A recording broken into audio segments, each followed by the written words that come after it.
नमस्कार, सभी दर्शकों का स्वागत है फिर से हमारे चैनल में ग्लोबल लेंस में। कल लोकसभा में एसआईआर से लेकर बहस हुई और राहुल गांधी जी ने जो भाषण दिया, उसके बाद फिर निशिकांत दुबे जी ने भाषण दिया। तो ये पूरी प्रक्रिया में जो हम देखते हैं, तो राहुल गांधी के भाषण में ऐसा कुछ भी नया नहीं था।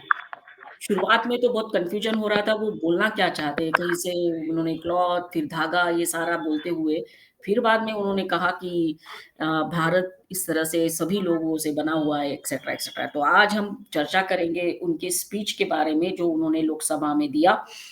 और वही घिसा-पिटा राग जो है वो अलाप रहे थे ऐसा हम मानते हैं। हमने आमंत्रित किया है हमारे विशेष अतिथि पंकज जोशी जी सर को, जो सुप्रीम कोर्ट में लॉयर है। Sir once again thank you कि आप हमारे साथ जुड़े। जी, नमस्कार मैडम और आपके सभी व्यूअर्स के लिए बहुत-बहुत नमस्कार। सर वैसे देखा जाए तो कल राहुल गांधी जी 15-20 मिनट जितने भी टाइम बोले, तो ऐसा लग रहा था कि मानो कोई प्रेस कॉन्फ्रेंस चल रही हो जो हमेशा वो बोलते हैं, वोट चोरी को लेके, इलेक्शन कमीशन को लेके एक्सेट्रा। देखिए राहुल गांधी जी इतने सुलझे हुए व्यक्ति हैं, इतने विनम्र व्यक्ति हैं कि इन्हें इनकी पार्टी का कोई भी जो इनका दरबान है वो उनको सिखा देता है कि आपको इस टॉपिक पे बोलना है और वही काम वो करने लग जाते हैं, वो उसकी बात को नहीं गिराते हैं। हालाँकि इसके कारण चाहे पार्टी को नुकसान उठाना पड़े, चाहे संगठन के और लोगों को इसके लिए चाहे बेइज्जती झेलनी पड़े, चाहे आम जनता में जो कि एक राष्ट्रीय पार्टी के नाते कांग्रेस को एक देखती है कि वो लीड करेगी और कहीं राष्ट्रीय मुद्दों पर जो है वो आगे बढ़ के एक अपनी भागीदारी निभाएगी। तो वो सारी चीज़ें ना करते हुए उन्होंने केवल वही वोट चोरी वाला जो नारा जो उनका जो है उसी को बोला और वंदे मातरम जैसे एक भावनात्मक मुद्दे पे जिस पे कि पूरा देश की निगाह उनकी तरफ जुड़ी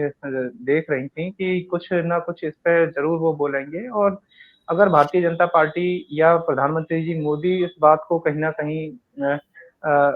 उन्होंने इसको संसद में रखा है, इस मुद्दे को आधार बनाते हुए तो उसके लिए वो अपने विचार रखेंगे। लेकिन इनमें से ऐसा कुछ भी नहीं किया राहुल गांधी जी ने और बाद में अगर मीडिया में भी वो सवाल पूछा गया तो वह बाद में उन्होंने यही कहा कि आप प्रियंका गांधी जी का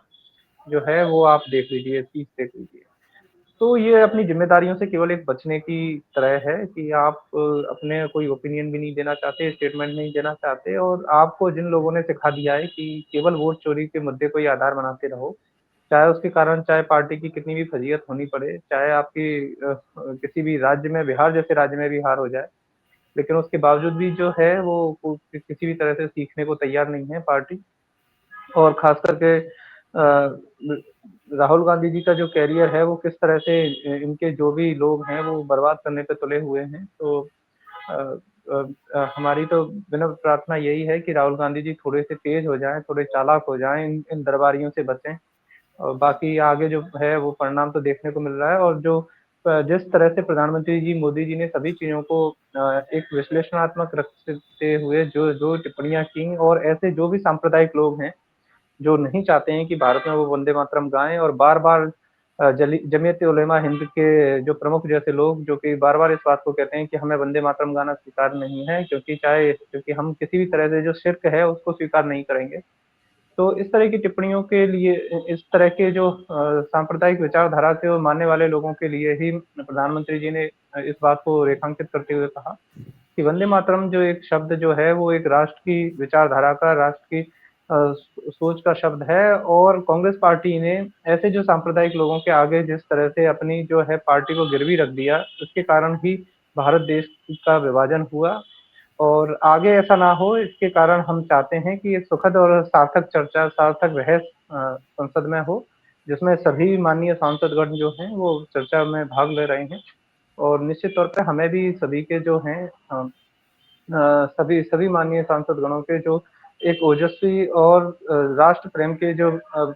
भावनात्मक जुड़े जो मुद्दे हैं उनको हम भी सुन पा रहे हैं। तो इस बात के लिए प्रधानमंत्री जी को बहुत-बहुत बधाई देते हैं कि उन्होंने इस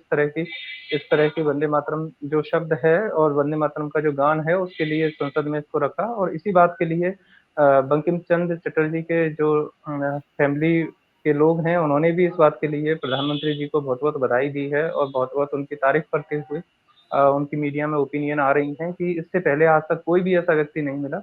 कि और ना ना ही स्टेट की गवर्नमेंट ने कभी उन्हें आज तक अप्रोच किया और और हमारे बंकिम बाबू के नाम पर जो जबकि वो फर्स्ट ग्रेजुएट भी थे इंडिया में, लेकिन उसके बावजूद भी आज तक उनके नाम पर कोई किसी भी तरह की यूनिवर्सिटी का निर्माण कांग्रेस पार्टी या विपक्ष के लोगों ने नहीं किया। उल्टा केवल अपनी ही जो गिरोह के जो लोग हैं, जो कि केवल एक एक तरह से सांप्रदायिक लोगों के आगे जो कि अपनी पार्टी को गिरवी रख देते हैं, केवल उन्हीं को आगे बढ़ाने के लिए ही वो काम करते रहे और जबकि जो भी राष्ट्रवादी या प्रखर लोग जो कोई जिन्होंने कि राष्ट्र प्रेम के लिए इतना काम किया और उनको ना आगे बढ़ा के केवल अपने ही पार्टी के जो गिने-चुने जो लोग थे, केवल उन्हीं को आगे बढ़ाते रहे। तो इस यही उस समय से लेके आज तक जिस तरह से राहुल गांधी जी बकते हैं, वंदे मातरम पे कुछ भी बोलने से, तो यही इस पार्टी की सोच को दर्शाता है कि किस तरह से आज भी उनकी मानसिकता जो है बिल्कुल नहीं बदल पा रही है। सर, उन्होंने 2-3 क्वेश्चन्स रेज़ किए थे। एक तो ये था कि इलेक्शन कमिश्नर का जब अपॉइंटमेंट करना होता है, तो अमित शाह बैठते हैं सामने, मोदी जी बैठते हैं सामने और मैं रहता हूँ। तो मैं कुछ बोल नहीं पाता, इस तरह से उन्होंने बोला। देखिए चीफ अब जस्टिस को हटा दिया, ऐसा बोला था ना, सीजेआई को हटा दिया, ऐसा कुछ बोल रहे थे वो। जी, जी। देखिए दरअसल इस बात को अ, वो जितनी मासूमियत से कहते हैं कि कि इस तरह से जो है कि वोट चोरी के लिए जो है वो किस हद तक भारतीय जनता पार्टी गिर चुकी है और किस तरह से ये सभी जितने भी इंस्टीट्यूशंस हैं, गवर्नमेंट के इंस्टीट्यूशन उसमें आरएसएस के लोगों को अंदर उसमें बैठाना चाहते हैं और किस तरह से अ, दरअसल यहीं से राजनीति की शुरुआत हो जाती है कि जब आप हर चीज़ के लिए किसी भी गवर्नमेंट इंस्टीट्यूशन को भी इस तरह से आप बदनाम कर सकते हैं कि उसमें आप किसी किसी भी अधिकारी का जो भी यूपीएससी के एग्ज़ाम देने के बाद जब वो गवर्नमेंट में जाता है, तो उसका आरएसएस का या किसी कांग्रेस पार्टी का या किसी भी पार्टी का कहाँ कहाँ कोई बातें रह जाती हैं।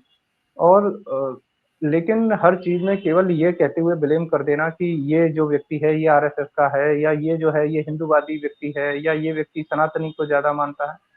आप किसी भी चीज़ में जो सार्थक चर्चा है उसे करने को तैयार ही नहीं है। हर चीज़ में केवल डिफेंड करते हुए उस इंस्टीट्यूशन को भी जिस तरह से मार्जिनलाइज़ कर दे रहे हैं, उसके बाद भी और जिसके कारण कि भारत की जनता के बीच में भी जो है क्वेश्चन मार्क जो है वो आम जनता के बीच में चला जाता है। और वो खुद इस बात को स्वीकार करते हुए कहते हैं कि जब मैं विदेश में जाता हूँ तो सभी लोग कहते हैं कि वोट चोरी हो रही है आपके यहाँ तो कि और लोग बाग मुझसे सवाल कर रहे हैं बताइए और और वोट चोरी में क्या मुद्दा उठा रहे हैं कि हरियाणा में जो है वो जो कोलंबिया की जो मॉडल है उसके 22 बार फोटो आए। तो जबकि जिन लोगों ने वोट डाले वो मीडिया में आके अपने बयान रख चुके हैं कि हमने अपना वोट डाला है, हमारी इस तरह से कोई भी वोट कटिंग नहीं हुई है। और इवन वो उत्तर प्रदेश के लोगों के बारे में भी कहते हैं कि उत्तर प्रदेश के लोग आके हरियाणा में जाके वोट डालते हैं। तो ये सारी चीज़ें उत्तर प्रदेश के लोगों को चाहे ब्लेम करना हो चाहे चुनाव आयोग को ब्लेम करना हो, सिर्फ़ केवल इनकी हार का जो है वो अभी भी हार उससे सीख लेने को तैयार नहीं है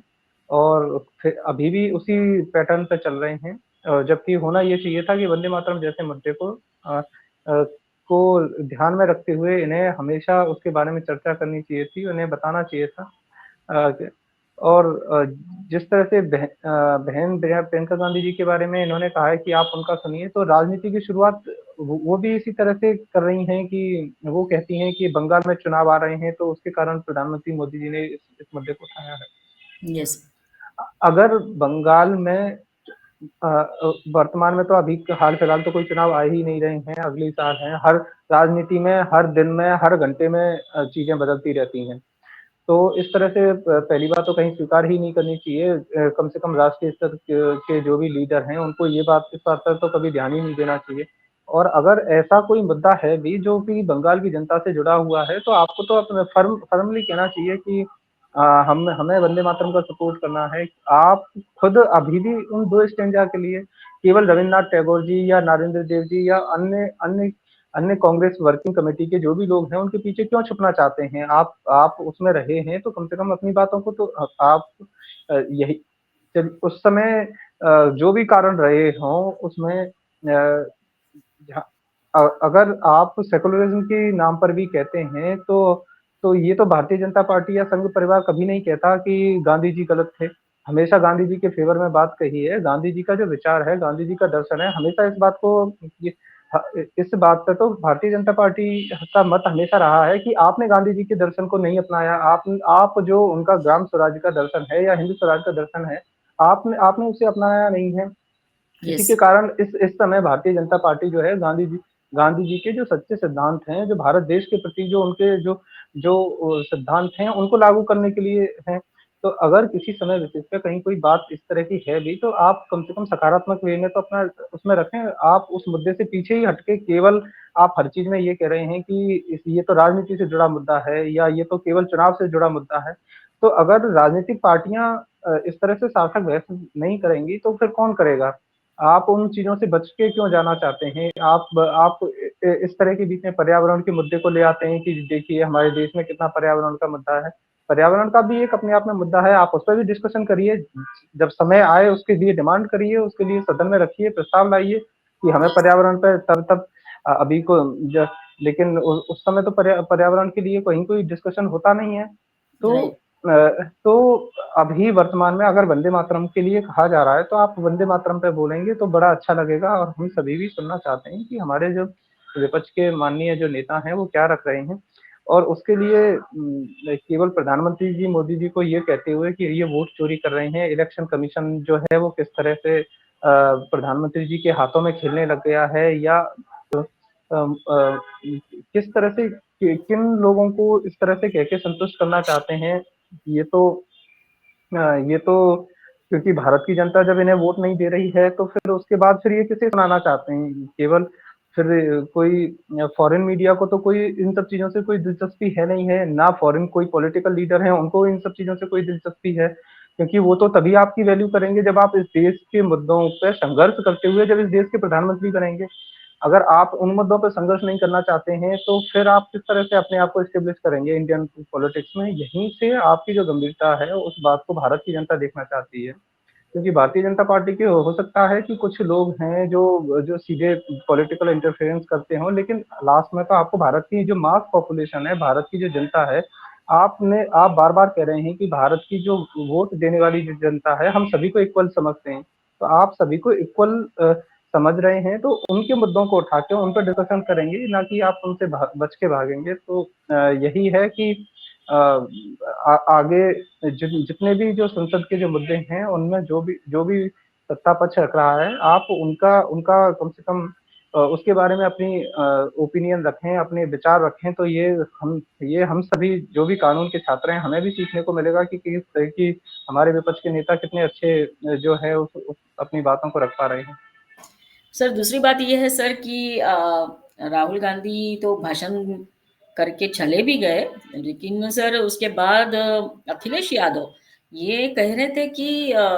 ईवीएम से इलेक्शंस नहीं होने चाहिए। जर्मनी का एग्जाम्पल दिया उन्होंने या फिर कोई डेवलप्ड नेशंस के एग्जाम्पल दिए कि उनके यहाँ बैलेट पेपर से वोटिंग की जाती है, तो फिर से बैलेट पेपर से अपने यहाँ वोटिंग हो जाए, ऐसी डिमांड वो कर रहे थे या फिर बात कर रहे थे। Sir it's not an easy job sir, कि हमने देखा है कि क्या होता था जब बैलेट पेपर के साथ इलेक्शंस किए जाते थे। जर्मनी जैसा छोटा देश सर, इतना पॉपुलेशन तो उत्तर प्रदेश में ही होगा। और ये लोग क्या करेंगे जब बैलेट पेपर की बात कर रहे हैं, तो बूथ कैप्चरिंग ये सब कुछ हुआ है सर, इतिहास में हमने देखा है। देखिए, अखिलेश यादव जी जो इस बात को बार-बार कह रहे हैं कि जो है कि चुनाव आयोग ने किस तरह से धांधलीबाज़ी की है या किस तरह से क्योंकि वो भी विपक्ष के वो इस बात को भूल चुके हैं कि माननीय मुलायम सिंह जी यादव हमेशा कुछ चीज़ों में कांग्रेस पार्टी के खिलाफ रहे और उन उन चीज़ों में हमेशा कई चीज़ें जो जनता से जो जुड़े मुद्दे थे, उनमें रहे। आज माननीय मुलायम सिंह जी की उन बातों से अपने आप को अलग करते हुए अखिलेश यादव जी एक तरह से राहुल गांधी जी के साथ ही हाथ मिलाने में लगे हुए हैं। चाहे हम्म। उसके कारण जो समाजवादी पार्टी का जो वोट बैंक है, जो कि अपने आप को समाज से जुड़ा हुआ मानता है, देश से जुड़ा हुआ मानता है, या किसान पुत्र होने पे अपने आप को गर्व महसूस करता है, आज वही वही लोग जो हैं अखिलेश यादव जी की नीतियों को देखते हुए अपने खुद को आश्चर्य में डालने लगे हैं कि क्यों कांग्रेस पार्टी की केवल एक बी टीम के रूप में समाजवादी पार्टी काम कर रही है। और समाजवादी पार्टी के इस समय जो इसीलिए भविष्य जो है उनके चाहे चाचा जो चाचा या परिवार के अन्य गण जो हैं वो उनमें बिखराव इन्हीं सारी चीजों के कारण, इनके इस अहंकार के कारण ही हुआ है कि और इसी कारण शिवपाल यादव जी इसी इसी वजह से अलग हुए कि कोई भी जमीन से जुड़ा मुद्दा जिसके कारण कि अपने समाज का चाहे वोट बैंक हो, चाहे जिसके बारे में ये किसानों के चर्चा की बात हो, उन सभी मुद्दों से हटके जब कम से कम एक राष्ट्रीयता के मुद्दों पे जहाँ जहाँ की डिफेंस आती हो, जहाँ की भारत के राष्ट्र के बारे में, सारे इंस्टीट्यूशन के बारे में चर्चा होती हो, तो उसके बारे में हमें बिल्कुल कांग्रेस पार्टी अगर किसी बात पे विरोध रख रही है तो हमें उसे एक अलग अपना एक ओपिनियन रखना चाहिए। लेकिन अखिलेश यादव जी इस तरह की कोई चीजें नहीं करते हुए अपनी पार्टी को इसीलिए गर्त की दिशा में लेके जा रहे हैं। वर्तमान में इनके 100 विधानसभा में विधायक आ पाए वो इस कारण की सभी का एक तरह से, क्योंकि बसपा ने चुनाव सही ढंग से नहीं लड़ा और इस बार बसपा ढंग से चुनाव लड़ रही है, तो इस बार पता चलेगा कि इनको इनको इन सारी चीजों के जो भी इनके जो मुद्दे हैं, जो बयान हैं, किस तरह से ये उठा रहे हैं और उसके बाद इनका क्या परिणाम विधानसभा के चुनावों में, अगले चुनावों में इनकी पार्टी की क्या हालत होने वाली है। मेरा तो विनम्र निवेदन यही है कि कम से कम इस तरह के जो जो भी हैं, चाहे बूथ कैप्चरिंग उसमें किसी भी एक विशेष पॉलिटिकल पार्टी को कोई इस तरह से कहने के लिए हम ओपिनियन रखना कोई उचित नहीं है, क्योंकि किसी भी पॉलिटिकल पार्टी का कोई भी दबंग लीडर हो वो इस तरह से हमेशा इन चीजों में इन्वॉल्व रहा है। भारतीय जनता पार्टी के ज्यादातर अनुशासित जो भी विधायक गण रहे हैं या जिनको भी मैदान में उतारा है, पार्टी की तरफ से हमेशा गाइडलाइन रही है कि वो इस तरह की हरकतें ना करें। ये पहले से ही हर पार्टी के कार्यक्रमों में इस तरह की जो भी क्योंकि लगातार एजुकेशन के जो कार्यक्रम हैं वो भारतीय जनता पार्टी के और संघ परिवार के माध्यम से कार्यकर्ताओं के मध्य में चलते रहते हैं, तो जिसका परिणाम देखने के लिए ये आता है कि कोई भी जो इस तरह का जो भी प्रत्याशी है वो इस तरह की चीजें ना करे। लेकिन विपक्ष के नेता जिस तरह से बेलगाम हो चुके हैं और कहीं भी कोई भी टीका टिप्पणी किसी के भी लिए, और उसमें भी नकारात्मक टिप्पणी करना, जिस तरह से जो एक प्रचलन हो चुका है, फैशन बन गया है, उसके कारण ही आज भारतीय समाज के बीच में, जनता के बीच में विपक्ष का जो वोट बैंक है वो बिल्कुल एक तरह से खत्म होने के कगार पे आ चुका है। लेकिन उसके बावजूद भी ये सुधरने के लिए तैयार नहीं है, तो उसका उसका उसका जो है जनता ही विश्लेषणात्मक जवाब बेहतर ढंग से दे पाएगी। हुँ। ये सर। सर अब मतलब मैं ये बोलना चाहती हूँ कि जिस तरह से बैलेट पेपर की माँग हो रही थी सर, तो सर ये तो सर इतिहास में हमने देखा हुआ है ना, उत्तर प्रदेश पर्टिकुलरली बिहार में क्या-क्या होता था इलेक्शन के दौरान। इतना ही नहीं, वेस्ट बंगाल में भी सर हमने देखा है। तो सर फिर से एक्चुअली तो ये ईवीएम लाया कौन सर? देखिए, ये बात तो अखिलेश यादव जी कर ही गलत रहे हैं कि इस तरह से बॉन्ड जो है कि मतलब वोटिंग जो है अब बैलेट पेपर पे होगी या इस तरह से अ, और इस बात का भी इन्हें अभी शायद एहसास नहीं है कि ये सोचते हैं कि आज से 30 साल पुरानी ही जनता रह गई है। हो सकता है किसी समय कालखंड विशेष में हमारे जो इंटरनल सिक्योरिटी के लिए चाहे पुलिस कमज़ोर रही हो, चाहे उस तरह की टेक्नोलॉजी का उपयोग ना किया हो, आज चीज़ें बदल चुकी हैं। ये अपने आप को अभी भी 30 साल पुरानी उस बचपन वाले ख़्यालों में ही डूबे हुए हैं। जब जब टेक्नोलॉजी इतनी आगे बढ़ रही है तो कोई क्यों क्यों इस तरह से काम करेगा? क्यों क्यों और इन सब चीज़ों को देखते हुए इलेक्शन कमीशन ने खुद अपने अंदर रिफ़ॉर्म किए हैं। उन उन सभी मुद्दों को आधार बनाते हुए कहा है अ, ब किसी भी पॉलिटिकल पार्टी के बारे में टिप्पणी ना करते हुए, हमेशा जो भी नई टेक्नोलॉजी आ रही है, उसका भारतीय समाज खुल के उपयोग कर रहा है। आज चाहे ऑटो चालक हो, चाहे रिक्शे चलाने वाला हो, चाहे राशन क की दुकान पे चाहे राशन दिए जाने वाला हो, आज हर जगह टेक्नोलॉजी का उपयोग हो रहा है। लेकिन ये अभी भी खुद को पुराने ज़माने की बात करेंगे। ये ये खुद की केवल एक जो है इस तरह की बातें करते हुए केवल अपनी स्वयं की नकारात्मक जो छवि है, उसको समाज के बीच में ला रहे हैं। होना ये चाहिए कि जिस तरह से चीज़ें आगे बढ़ रही हैं, आपको अपनी पार्टी को भी इनोवेशन की दिशा में आगे बढ़ना चाहिए, उसके माध्यम से अपने कार्यकर्ताओं तक पहुँच बनानी चाहिए और उन सभी का उपयोग करते हुए जनता की ज़्यादा से ज़्यादा मदद करनी चाहिए। केवल एक तरह से यही केवल एक करप्शन किस तरह से किया जाए, करप्शन किस तरह से हो सकता है, उसमें वोट का भी जो है उसका उसको हम किस तरह से बीच में उपयोग कर सकते हैं, इन सारी चीज़ों से बचते हुए किसी भी पार्टी के नेता को, मुखिया को बचना चाहिए। अब ये स्वयं इस बात के लिए इन्हें लगता है कि राहुल गांधी जी इनके अगर आइकन हो सकते हैं, तो वो इनके लिए हो सकता है कि ये उन्हें मानते हों कि लेकिन इससे कम से कम चुनावों में जो समीकरण जो देखने को मिल रहे हैं और जनता का जो मूड है, वो तो नहीं कह रहा कि हम राहुल गांधी जी को कोई विशेष मुखिया के तौर पे आगे स्थापित होने देंगे। अब अखिलेश यादव जी को लगता है कि इनके सहारे से उनकी पार्टी का भला हो सकता है, तो ये तो उनकी खुद की विवेक और खुद की बुद्धि पे की तरह ही सवाल उठाना बन सकता है, क्योंकि किसी भी कोई भी मुद्दा जिसको जनता नहीं अपना पा रही है, तो उसको ये किस तरह से अपना रहे हैं, बार बार क्यों उसी बातों पर टिप्पणी कर रहे हैं, तो ये थोड़ा सा इन्हें सोचना सोचना चाहिए इस बारे में। बाकी तो इन सारी चीजों से भारतीय जनता पार्टी का ही जो है वो भला हो रहा है। यस। और सर जहाँ तक मैंने पढ़ा है, मैं तो हम तो तब बहुत छोटे थे जब ये बातें होती थी, तब मैंने राजीव गांधी शायद प्राइम मिनिस्टर थे, उसी टाइम पे ये बात हो रही थी कि बैलेट पेपर से नहीं होना चाहिए इलेक्शन, अभी ईवीएम से होना चाहिए। और तो उसके बाद ये ईवीएम आया, तो अब ईवीएम आया तो बैलेट पेपर से होना चाहिए। एनीवे सर, लेकिन राहुल गांधी जी को अच्छे से जवाब दिया है एक प्रकार से निशिकांत दुबे जी ने। एक एक पॉइंट उन्होंने जो रखा है सदन में। देखिए ये तो इस मामले में भारतीय जनता पार्टी का जो फ्लोर मैनेजमेंट है वो बड़ा अच्छा काम करता है कि किस तरह से जब राहुल गांधी जी ने बोला है तो उसके बाद तुरंत बाद निशिकांत दुबे जी, क्योंकि निशिकांत जी अपनी सटीक टिप्पणियों के लिए और एक क्योंकि जिस गहराई से वो मेहनत करके आते हैं संसद आते में और हैं। उसके बाद वो बोलते हैं, तो उन सारी चीज़ों की यथास्थिति उन्होंने एकदम क्लियर की और स्पष्ट किया, और जिसके कारण कि राहुल गांधी जी का जो भी हवा उन्होंने, हालाँकि हवा जैसा शब्द कोई है ही नहीं, क्योंकि जब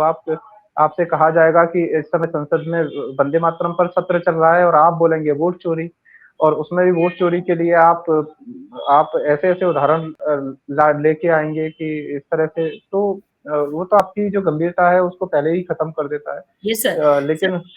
मतलब जी। मैं सर सॉरी, मतलब ये सर कल बात हो रही थी कि इलेक्शन में क्या रिफॉर्म्स ला सकते हैं, इसके ऊपर कुछ चर्चा होने वाली थी और ये लेकर आए वोट चोरी और ये सब। तो शायद किरण रिजिजू ने बीच में टोका भी कि हमारा आज का डिस्कशन ये टॉपिक पे नहीं है, ये टॉपिक पे होना चाहिए, लेकिन घूम फिर के वो वही टॉपिक पे आए।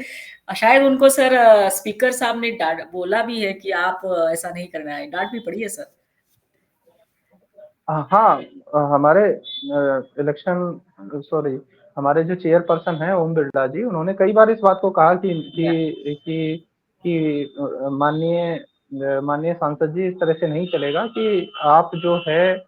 अन्य चीज़ों को इस तरह से कर रहे हैं, और उसके बाद फिर साथ-साथ में उनके सपोर्ट में भी कुछ लोग जिस तरह से टीका-टिप्पणी कर रहे थे, तो उसके कारण भारतीय जनता सत्ता पक्ष के लोग भी बोलने लगे, तो उन्होंने कहा कि आप इस तरह से माहौल को खराब मत करिए। जो आपका जो टूटा पॉइंट जो है, आप उस बारे में चर्चा करिए। और जहाँ तक इलेक्शन रिफॉर्म की बात है, तो चाहे उसमें इलेक्शन कमीशन नो डाउट उसका एक पार्ट है, लेकिन उसमें इलेक्शन कमीशन तो लेकिन हर समय रिफॉर्म कर रहा है, क्योंकि पहले जिस तरह से वो बैलेट पेपर पे होते थे, उसमें सभी किस तरह से लूट होती थी, जो है बूथ कैप्चरिंग होती थी, उसके कारण और जो वायलेंस होती थी और फिर वो दुश्मनियों में बदल जाती थी, लंबे-लंबे समय तक उनके कारण मर्डर होते थे। तो ये सारी चीज़ें, और फिर अब लगातार चाहे उसमें ईवीएम आई, वीवीपैट का जो है वो आया, इलेक्टोरल रोल का जो मैनेजमेंट सिस्टम है उसको उसको लाया गया। तो ये सारी चीज़ें जो है अपने आप में वन बाय वन करके एक आगे सिस्टमैटिक ढंग से इम्प्रूवमेंट की तरफ हम बढ़ रहे हैं। अब उसमें केवल राहुल गांधी जी ये बात कह देंगे या अखिलेश यादव जी इस बात को कह देंगे कि हम तो भाई, हमारे लिए तो वही ट्रांसपेरेंसी, तो आज का समय टेक्नोलॉजी का एज है। आप इस तरह से ट्रांसपेरेंसी या फेयरनेस जो है वो इस इलेक्टोरल प्रोसेस में आनी चाहिए देश के अंदर। तो उस बात पे ना उस बात के लिए चर्चा ना करते हुए या अपने आप को वो बिल्कुल एक अलग ही उस उनमें उलझे हुए हैं और उसके कारण सत्ता पक्ष को ब्लेम कर दे रहे हैं। ये तो ये इस तरह से हमें भी हम जैसे छात्रों को भी कन्फ्यूज़न होता है कि हम कैसे इन्हें अपना एक आदर्श माने या कैसे आगे करें, क्योंकि भारत की जो डेमोक्रेसी है, उसमें जो जो इलेक्शन है वो तो एक एक इस तरह से एक पॉलिटिकल लेजिटिमेसी है जिसमें सभी अपनी बातें रखें, अपना विचार करें और फ्री और फेयर इलेक्शन जो है वो इसका एक मेन पार्ट है। और उसमें बार-बार विपक्ष के नेता द्वारा इस बात को उठा दिया जाना, वोट चोरी हो रही है, वोट चोरी हो रही है, ये केवल अपनी अपनी जो है अपनी ही नेगेटिव इमेज उस इस चीज़ से बना रहे हैं। इसके कारण मेरी तो विनम्र विनती यही है कि न अपने जो भी आस-पास के जो इस तरह के जो सलाहकार हैं, उनको हटा के जो ज़मीन से जुड़े जो लोग हैं, जो आपकी पार्टी में काम करते हैं, कम से कम उन्हें प्रायोरिटी दें, जिसके कारण आपका कुछ भला हो सके। अदरवाइज़ पार्टी का निश्चित तौर पे जो वोट बैंक है वो और और और गर्त में ही जाएगा। यही यही यही कहा जा सकता है।